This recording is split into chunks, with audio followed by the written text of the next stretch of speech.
Welcome to Mahjong and Mics, where tiles click, the stories flow, and strategy meets laughter. I'm Tina. And I'm Michelle. And we're here to bring you all things Mahjong. Whether you're a seasoned player or just shuffling in for the first time, we've got you covered.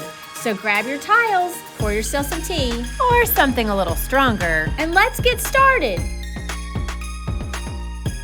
Hey everybody! Welcome back. This is so fun. I cannot wait to talk about today's stuff. This is. I'm excited too. It's going to be a good one.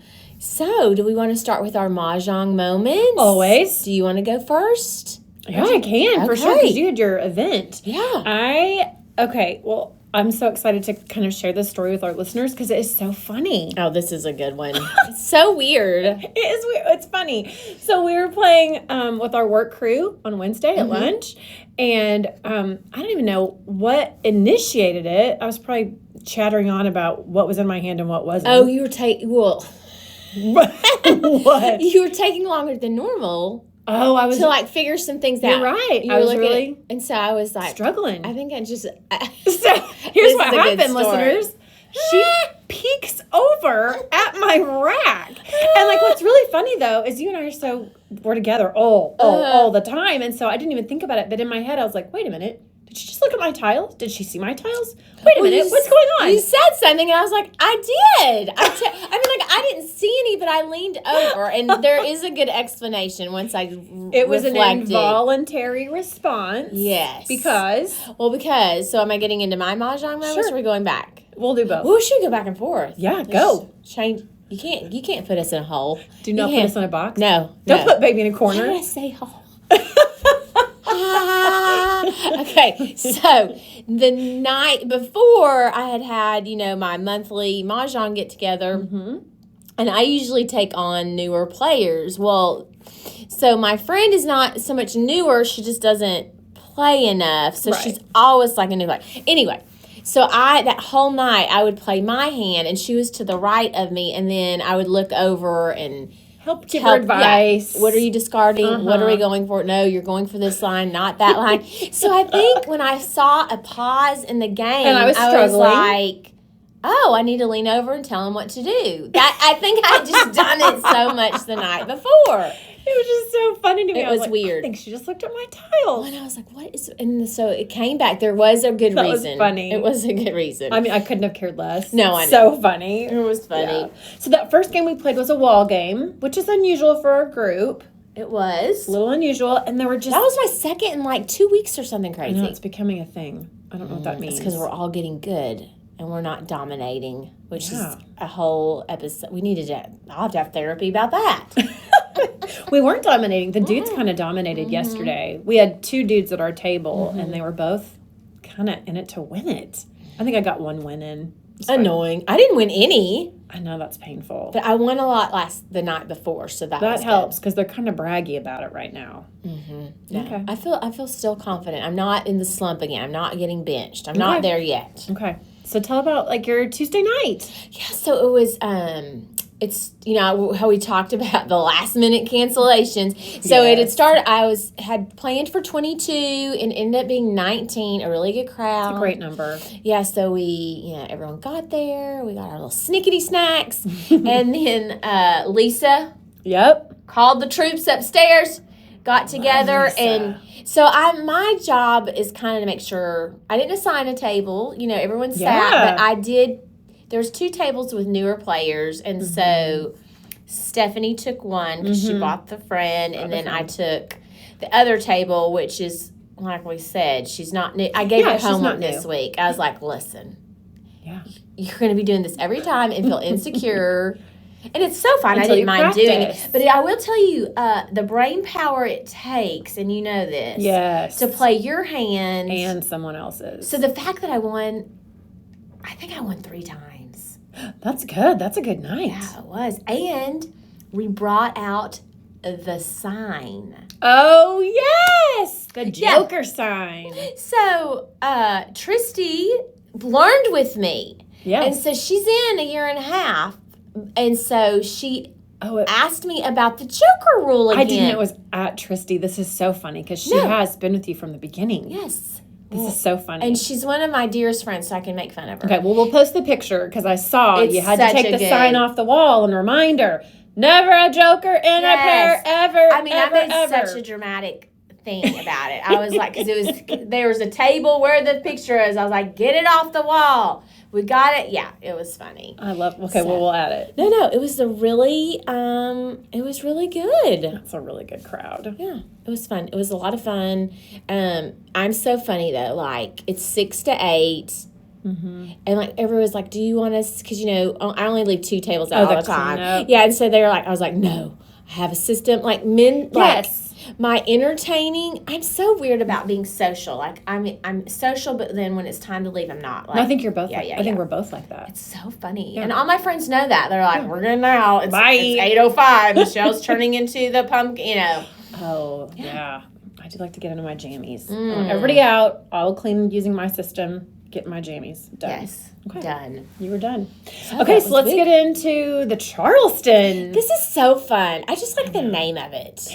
Well, yeah, because it makes you think of the dance, which it is not. It does. But, I mean, that's happy. I mean, who doesn't like to dance? It's so fun, and we're good.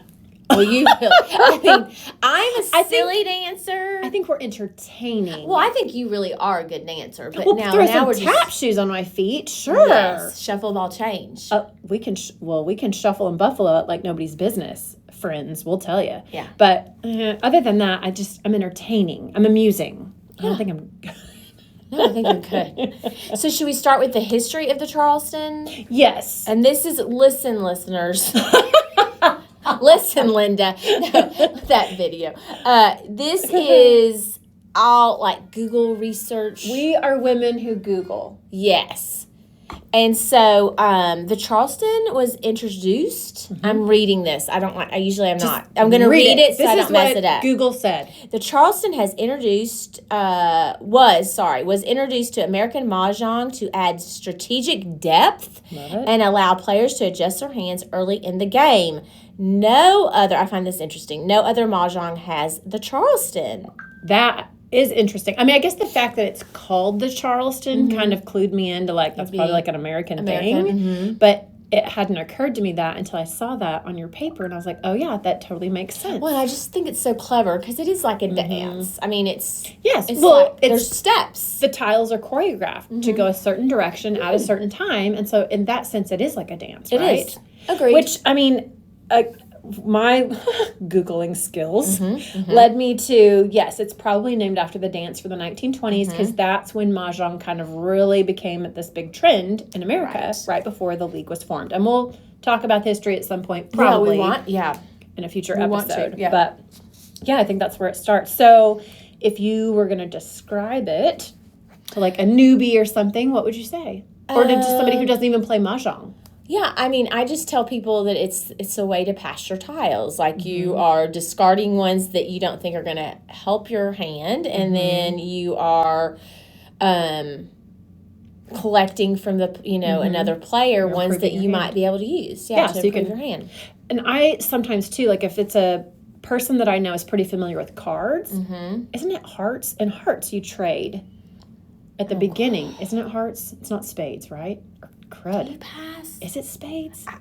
Oh, geez. This is stuff I really should know. I feel like I'm taking a test right now.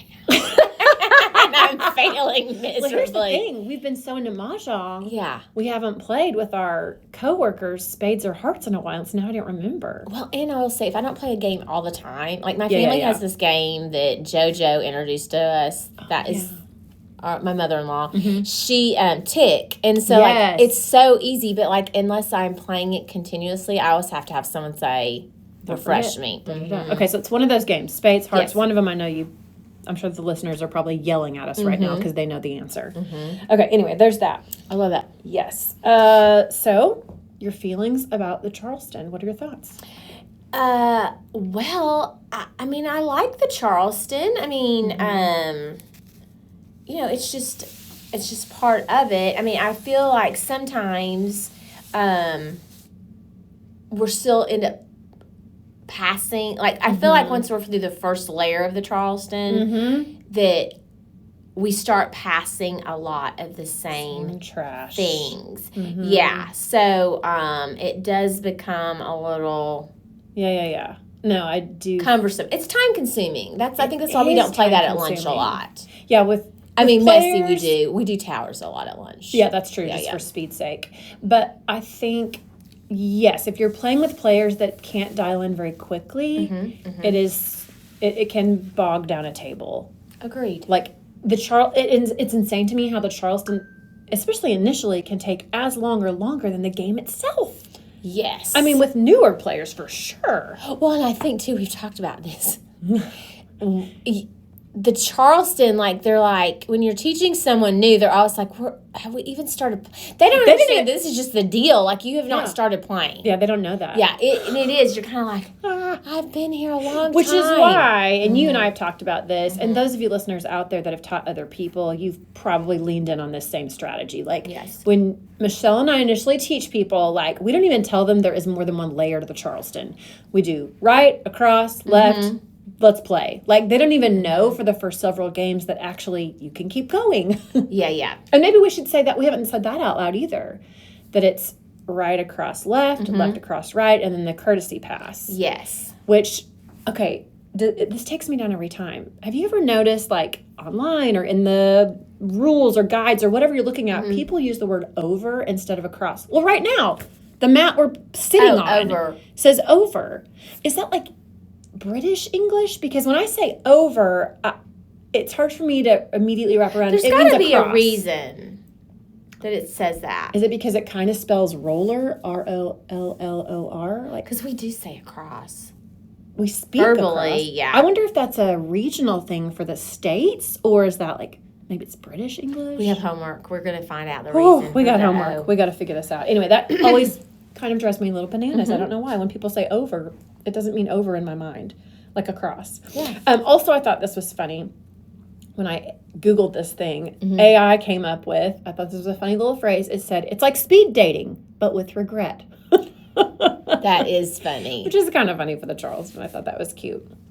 Okay, strategies. And I know you don't want to give away all your secrets. Well, I mean, or do you have secrets? I'm not very stealthy on things. Not either. No, there are no secrets. Yeah. Okay, right. So strategies. No, strategies. I just tell people, and for myself, make sure, the rule, you don't pass a joker, but also don't pass a blank. Yes. Well, you can't, the rule, you can't pass a joker. Right. But I don't think there's a rule about blanks. I do. There's not a rule because it's not league anyway. Yeah. So I think, house rules, right? Yeah, for sure on that. And I don't pass anything that I feel like my opponent can make a hand with. So I avoid consecutive of the same suit. I split up suits. I'm not going to give someone 3 tiles of all. Right. Bam. So that's my bows. I try not to do flowers if all possible, which is usually doable. Because they're in most of the hands. Right. What was that percentage? Remember I said Please don't that? ask me to put that on a pod. I'm going to get it wrong. I feel like it was a high number. I saw it in someone's story. I read 52%, but I could be totally wrong. I feel like it's even higher this year or something. Remember I sent it to you and you're like, oh my gosh, I can't believe you're sharing that with me. Okay, whatever it is, it's on a lot of the hands. Don't pass the flowers. I agree. Sure. Well, I also, so here's a fun little tip, and I don't think you and I have ever talked about this, so I might be giving away a secret. Maybe. I love that. I also don't like to pass all evens or all odds because it tells that person, oh, she might be in this category. When I know that I'm okay, I'm going to settle in on 2, 4, 6, 8. If I'm handing out 5s and 7s, or oh, you know what I mean? If anybody's tracking that, they would know. Okay, this is so interesting about how your brain works differently than mine. Because I am worried about giving them something that they can use. Which I am too. But I cannot tell you, if you pass me, certain things, I am not that strategic or defensive or analytical. I would not be tracking. I'm worried about them making something, but I could not take... So this is a secret. Now you're going to be thinking about that. That I do kind of analyze what you give me. No, mentally, I cannot do that. It is a lot. Yeah. And I'm not even saying I do it well. No. I know. That's so funny, though. Because I was looking, my mouth was on the mat here. I can't believe that's what you're like... intelligently can do during the game. It's so funny. Well, I think you're giving me too much credit. I'm so like self-centered on my rack, like trying to get what I need. Yeah. I mean, I can look. I play defensively. You do when we're discarding. You totally in do. The game, but the and Charleston exposures. You can read those. The only defense I'm playing is not to pass you something that you could possibly use, if at all possible. This is good to know. Well, some secrets have come out, listeners. Oh my God. We are at a new level in our work marriage. My gosh. Well, there we go. That's so funny. Bonding moment. There you go. Okay, so you kind of brought this up before, and I do want to ask about it because people talk about it. How do you feel about that play? Because you said second layer, we're just passing each other's trash back around. We've seen the 5-bam. We know nobody Second layer gets on my nerves. There, I said it. But... I don't know that you stop the first layer very often. I've never, you're not usually a stopper of the second layer. How do you feel about the player? Because there's always one in a group that, never wants to do the second layer and, won't even consider it. They're always going to stop it. I mean, there's two things. I usually do not stop the second layer because I'm trying to take into consideration people that really want to do it. I feel consideration, which is unusual for me, thoughtful. maybe. No, it's not during the game. But I mean, because I look at them and if trying to be thoughtful, if there's looks of desperation, please, I need more. I will try to do what the table consensus is. Okay, let me back you up. I'm going to interrupt you, and I'm so sorry. But does that also kind of matter who we're sitting with? Because if they're newer players because I'm thinking of some of the people you and I play with where we're trash talking all the time and we're just ribbing each other all the time. I feel like you would care less about if they wanted to do another layer of the Charleston. Well, there's so many things on that. One, I'm trying not to be selfish. But two, I always... how do I want to say that? What the possibility is. I knew that was going to get there. Maybe they're going to discard. But, so I don't stop it. But I did stop it, maybe two after the first layer. I've seen you stop it more lately. I'll say that. Because I'm just we're just going to get the same things. Right. I don't. And you're set with what you have and you're good. Right. Strategically. And strategically, it does make sense sometimes. If you've got an okay hand and you are trying to keep everybody else from mahjonging faster, then it makes, cut it off. Let's go. Yeah. We don't want you to all have any more tiles than you need. My preference now is to do one layer and a courtesy. And then the courtesy. Courtesy over. Oh dear, the over takes me out. It's weird. It's an odd word for that, at least for our region. I feel like. Yeah, I got to research. It's killing me. Nobody says over. Yeah, well, people do clearly because it's on the map. I think it's something in history. I think we're gonna have to look at it. We're gonna have to Google it because we're such good Googlers. Le Google. Oh my gosh. Okay, what do you tell new players about the Charleston? Because it can really bog them down and it feels like a lot. What advice do you give your newbies? On what to pass and stuff? Or, well, I mean, I guess usually newbies with me, I'm playing the hand with them. You kind of choose for them and say, okay, only keep whatever will work for this one hand. Which is smart, because then it keeps it simple. Yeah, I made sure the other night that Jamie wasn't I'd be like, no, you don't want to give 1, 2, 3, bam. Okay, so you were helping her a little bit think defensively. Yes, for sure I was doing that. Okay. So, yeah, I mean, I guess, I just always think it's funny that they're like, we haven't even started playing yet. I know. And I'm like, no, this is just the deal. It's the deal. It's the tradition. And once you get players that know, I mean, yeah. You can go quickly. Fast, but the newbies, it's hard. I mean, well, sometimes, yes. If they're brand new, this is the first, second hand, whatever, I do try to narrow it down as quickly as I can to just one line for them. Yeah. But a lot of times you can just do a category. And so I'm like, okay, we're just looking for evens. If you get evens, dragons, or flowers, keep them.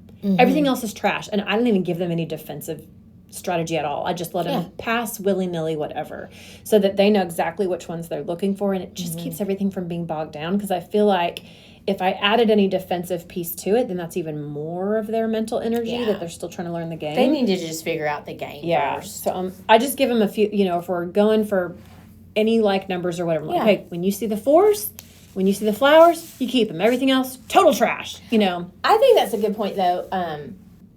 One thing I am good at the game is and maybe it's not good, but I pretty know my hand even before I start the Charleston. Yeah. I mean, I narrow in. It's like, this is going to work or it's not. It might be a total flop. Yeah. No, I think it's an okay strategy. I've seen several people do that. So sometimes I do it too, just because I don't want to. Well, and it's almost like, when there's 2 you can go from. Yes, so you start off the Charleston, you're like, okay, it's half and half. I usually never win those games because I can't make a decision. Yeah. You're still playing 2 hands on the same rack. Yeah. That's tricky. It's real farty. Well, the other thing about the newbies, too, and maybe I say this because I was this person, and still can be. I'm like, do not change your category. I mean, there's been, I can think of one person that I taught. Precious, but just couldn't handle the fact that I was making them narrow in on one category. There were still too many possibilities out there. He was very mathematical, and he just couldn't do it. And so the idea that there were other possibilities that could give him an edge was too much, but he was still too much of a new player to be able to really do that. Right. And so I was like, don't change your category, don't ever think it. The point is to learn the game and to practice, and then you can do all your statistics and thinking about all that later. Yeah. We're just trying to learn the game. So anyway, I love that advice. Well, thanks. Thanks, buddy. We're our biggest fans. Every time. So what if we changed the Charleston? What if it didn't look like that about the passing of the tiles? What if it was very different? Well, we kind of talk about what we have changed. I mean, there are variations that have changed the Charleston. So we're going to get into this in an episode coming up. But yeah, and I'm pumped about it. The towers totally changes the dynamic of the Charleston. It is the Charleston, but not. Yeah, so fun. Okay. Yay. Well, this was good. And I thought it was good. Well, and I've released a secret now, so it'll be interesting. I feel like we still have time at lunch. We're going to play today. Well, we are. We have the tiles ready to go. They're right in front of us. Which reminds me, this is one point I forgot to bring up. What? Okay, and you may know this because we kind of learned it you taught me, but I've never known you to say this, so you might not even know it. On the second layer of the Charleston, and I meant to Google this one too. I didn't do the Google. The Google. On the second layer of the Charleston, I think it's etiquette, not a rule. You're supposed to pass them, and I'm doing it right now, listeners. You can hear the tiles. Listen. Oh, baby. That's a happy sound. You're supposed to pass them like this, stacked like a little pyramid, and that clues the person in that this is the second left. Did you know this? No, I didn't, and I can't. I can't take any more rules in my head. I don't know if I will ever follow this new rule. Maybe you'll train me. Like I said, I don't know if it's a rule or just Mahjong etiquette. I got to look that up. I'm sure our listeners know, and they're yelling at us about this. Is it just a house rule? I think it's like etiquette. Okay. Nobody's going to get in trouble for not doing it. But it is a signal that this is the second layer of the Charleston, and this is distinguished from the first layer where you pass them like this. We'll have to try that. Like in a little row. Right. Yeah. I don't know. I just thought I'd throw that out it's there. It's a little, now you know. A little tip. It could be a commercial. The more you know. Oh, you guys didn't know that Tina can sing. Oh, well, no, that is not why I did that. I was thinking of those old commercials, with the... Yeah. I don't know. Wasn't it on Saturday commercials? NBC? After cartoons? Ding, ding, ding, ding. Yeah. Oh, yeah. It's funny. Okay, anyway. Disney Channel. So now you know. There you go, listeners. The more you know. The more you know. So we ready? Yes. Okay, our closing wish. May your jokers be plentiful. And your Charleston be kind. Happy Mahjong.